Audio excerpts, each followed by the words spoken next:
拍火咧用的大份灭火器内底成分包括致癌物质、二氧化锡。环保团体是提出质疑，讲可能会损动消防员甲民众的健康，甚至有一寡适地的业者甲无爱灭火器黑白拼污染水质。环保团体是要求消防署要严格来管控。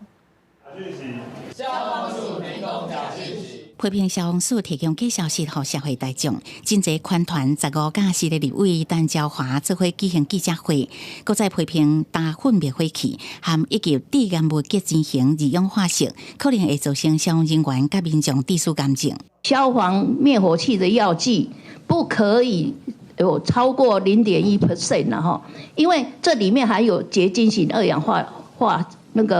锡。要加也最多不能超过0.1%。是强烈的谴责消防署，不准你们再去敷衍社会大众，荼毒我们基层，荼毒消防员以及民众的安全。款团阁批评有不法的业者乌白弹无路用的灭火器，影响河川饮用水的安全，要求消防署这单位要严格管控。我们有做了委托的相关的研究案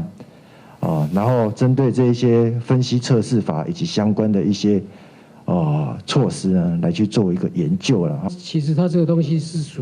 不属于我们毒化物管理的那个对象是原料嘛，当初会议都已经取得共识，所以后续才请消防署做后续这些管理。对于加强大份灭火器管理的要求，消防署是讲，本来后礼拜一要邀请款团甲业者来开会讨论，不过因为各界声音真多，会收集意见了后做一个完整的检讨，再过来开会讨论。记者综合报道。